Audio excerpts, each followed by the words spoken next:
అండి ఫ్రెండ్స్, నేను ఈరోజు సత్తెనపల్లి దగ్గర రుద్రారం వచ్చి గుంటూరు వస్తున్నాను. వస్తా మాదల అనే గ్రామం ఇది. ఈ గ్రామంలో గ్రామ దేవత మహంకాళమ్మ గుడి అని ఉంటుంది. ఈ అమ్మవారికి ఒక ప్రత్యేకత ఉందంట. మనం ఏది అనుకుంటే అది ఆ తల్లి మనకు నెరవేరుస్తుందని ఇక్కడ గ్రామస్తులు అలానే మా సిస్టర్ చెప్తూ ఉంటారు. నేను ఎప్పుడన్నా అక్క ఏడుగురు వచ్చినప్పుడు వెళ్తూ ఉంటాను, చూస్తూ ఉంటాను. ఏదైనా గ్రామాలు గ్రామ దేవతలు ఎంతో ప్రసిద్ధి చెందినవి. మనం అందరం కూడా గ్రామాల్లో పుట్టి గ్రామాల్లో పెరిగిన వాళ్ళమే కాబట్టి రాష్ట్రాన్ని పాలించే సీఎం గారి కాడి నుంచి పిఎం వరకు కూడా గ్రామాల్లో పుట్టిన వారే.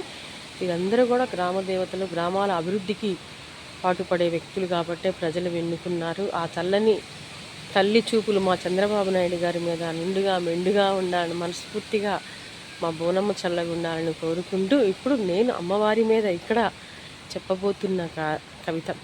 మాదిలలో మహిమాన్వితమై నిలిచినావమ్మ మహంకాళి అమ్మవారివై, మహాశక్తి స్వరూపిణివై, మనుషులను దీవించు కల్పవల్లివై, మా అమ్మవై నిలిచినావమ్మ.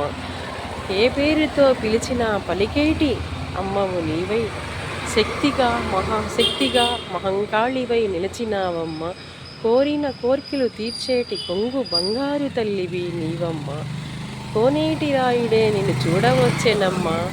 అమ్మ మహంకాళి, అమ్మ మహంకాళి, మాదలలో మహిమాన్వితమై నిలిచిన అమ్మ. ఏ పూలతో నీకు పుష్పాభిషేకం చేయనమ్మ, గంధాభిషేకం చేయనమ్మ. ఏ పుణ్య నదీ జలాలతో నీ పాదాలు నే కడిగేనమ్మా.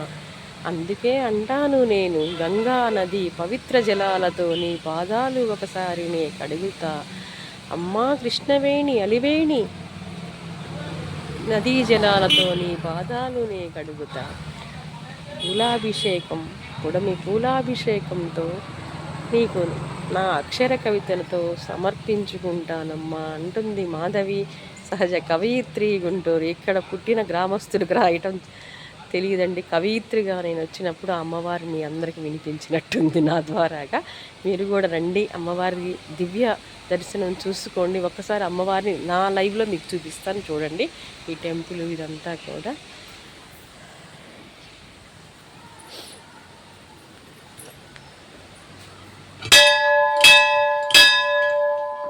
ఇక్కడ అమ్మవారి టెంపుల్. చాలా తిరునాళ్ళు చాలా బాగా చేస్తారంట ఈ గ్రామస్తులు. ఇది మీరందరూ కూడా చూస్తారు అని నేను ఇప్పుడు దాకా వచ్చాను. ఆ తల్లి దీవెనలు మీ అందరిపైన నిండుగా మెండుగా ఉండాలని కూడా మనస్ఫూర్తిగా ఆ దైవాలను వేడుకుంటున్నాను. పాలకులు ప్రజలందరూ చల్లగా ఉండాలని నేను మహంకాళి అమ్మవారిని వేడుకోవడం జరిగింది ఈరోజు.